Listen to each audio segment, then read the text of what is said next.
दोस्तों, जब भी 26/11 के मुंबई हमलों पर कोई फिल्म बनती है तो बॉलीवुड हमेशा हमें ताज होटल के कमांडोज, छत्रपति शिवाजी टर्मिनस की पुलिस या वीरों की बंदूकें दिखाता है। लेकिन कंगना रनौत की नई फिल्म भारत भाग्य विधाता ने एक बिल्कुल अलग और बेहद जरूरी रास्ता चुना है। यह फिल्म बंदूक उठाने वालों की नहीं बल्कि बंदूक के सामने निहत्थे रहकर जिंदगी बचाने वालों की कहानी है। यह कहानी है मुंबई के कामा हॉस्पिटल की, उन जाबाज नर्सों की जिन्हें इतिहास ने कहीं पीछे छोड़ दिया था। कहानी की शुरुआत होती है मुंबई की लाइफलाइन यानी लोकल ट्रेन की भागदौड़ से। मुख्य किरदार हैं गीता माधव गंधारे, जो कंगना रनौत ने निभाया है। वह कामा सरकारी अस्पताल में एक सीनियर स्टाफ नर्स हैं। फिल्म का यह पहला हिस्सा मुझे बहुत पसंद आया क्योंकि डायरेक्टर ने गीता को कोई लार्जर देन लाइफ हीरो नहीं दिखाया। वह सुबह उठकर बच्चों का टिफिन बनाती हैं, पति से बहस करती हैं और लोकल में धक्के खाकर काम पर आती हैं। अस्पताल का माहौल बहुत रियल है। वार्ड नंबर 3 और 4 गर्भवती महिलाओं से भरा है।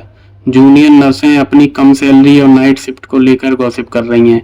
यह सादगी दर्शकों को किरदारों से भावनात्मक रूप से जोड़ देती है, लेकिन उन्हें अंदाजा नहीं था कि कुछ ही घंटों में यह मौत दस्तक देने वाली है। 28 नवंबर 2008 की रात अस्पताल के स्टाफ रूम के छोटे से टीवी पर खबर आती है कि सीएसएमटी स्टेशन पर अंधाधुंध फायरिंग हुई है। तभी अचानक अस्पताल के पिछले गेट से गोलियों की तड़तड़ाहट सुनाई देती है। आतंकी अजमल कसाब और उसका साथी अबू इस्माइल स्टेशन से भागते हुए कामा अस्पताल के अंदर घुस चुके हैं। अस्पताल के दो निहत्थे सुरक्षाकर्मी उन्हें रोकने की कोशिश करते हैं, लेकिन कसाब बिना पलक झपकाए अपनी AK-47 से उनके सीने छलनी कर देता है। अब मौत सीधे सीढ़ियों के रास्ते ऊपर बाउट्स की तरफ बढ़ रही थी। अस्पताल के भीतर चीख पुकार मच जाती है। उस भयंकर खौफ के माहौल में नर्स गीता अपने डर पर काबू पाती है। वह तुरंत कमान संभालती है और चिल्लाकर आदेश देती है, सारे वार्ड्स की लाइटें बंद करो।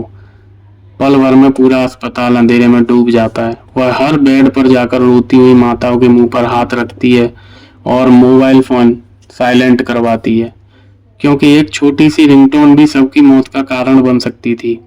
नर्सें और मरीजों के रिश्तेदार मिलकर लोहे की भारी अलमारियों और बेड को घसीटकर वार्ड के मुख्य दरवाजों के पीछे लगा देते हैं। बाहर गलियारे में आतंकियों के जूतों की आवाज साफ सुनाई जा सकती है। कसाब दरवाजे पर ही अंधाधुंध गोलियां चलाता है जो लकड़ी को चीरती हुई अंदर आती हैं, लेकिन लोग जमीन पर लेटे होने के कारण बाल बाल बच जाते हैं। अब आते हैं इस फिल्म के सबसे बेहतरीन और रोंगटे खड़े कर देने वाले हिस्से पर, जो इस पूरी फिल्म की जान है। रात के करीब 1 बजे चौथी मंजिल के एक अंधेरे वार्ड में भर्ती एक गर्भवती महिला को अचानक तीव्र प्रसव पीड़ा यानी लेबर पेन शुरू हो जाता है। दर्द के मारे वो चीखने वाली होती है, लेकिन आतंकी ठीक उसी वार्ड के बाहर कॉरिडोर में घूम रहे होते हैं। लिफ्ट बंद है, लेबर रूम दूसरी मंजिल पर है। गीता अपनी जान हथेली पर रखकर उस महिला को सहारा देती है और 2 अन्य नर्सों के साथ पेट के बल रेंगते हुए सीढ़ियों की तरफ बढ़ती है। तभी एक आतंकी अचानक नीचे के कॉरिडोर से गुजरता है। गीता उस महिला का मुंह अपने हाथों से कसकर बंद कर देती है। उसी वक्त आतंकी खिड़की पर एक ग्रेनेड फेंकता है। धमाका इतना जोरदार होता है कि कांच के टुकड़े गीता की पीठ और हाथों में चुभ जाते हैं, लेकिन वह उप तक नहीं करती। वे किसी तरह अंधेरे लेबर रूम में पहुंचते हैं। मोबाइल की फ्लैश लाइट और टॉर्च की रोशनी में डिलीवरी की प्रक्रिया शुरू होती है। बाहर गोलियों की तड़तड़ाहट और अंदर एक माँ की सिसकियां। आखिरकार एक स्वस्थ बच्चे का जन्म होता है। बच्चा रोने ही वाला होता है कि गीता तुरंत एक साफ कपड़े से उसका मुंह हल्के से ढक देती है और उसे अपनी छाती से लगा लेती है।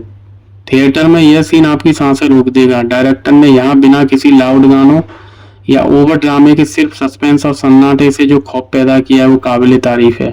तड़के मुंबई पुलिस के एडमिरल कमिश्नर सदानंद दाते अपनी टीम के साथ कामा अस्पताल की छत पर पहुंचते हैं और आतंकियों से लोहा लेते हैं। सुबह होते होते सुरक्षा बल अस्पताल को सुरक्षित कर लेते हैं और मरीज बाहर निकल जाते हैं।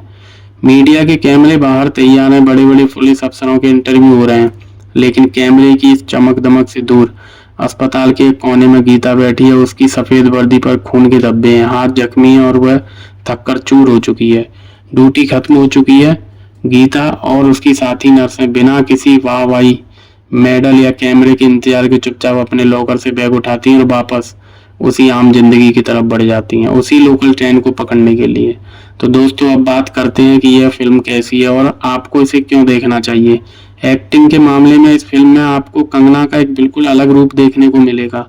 कोई लाउड डायलॉगबाजी नहीं, कोई चीखना चिल्लाना नहीं। उन्होंने एक शांत, गंभीर और कर्तव्यनिष्ठ नर्स के किरदार को अपनी आंखों और बॉडी लैंग्वेज से बखूबी निभाया है।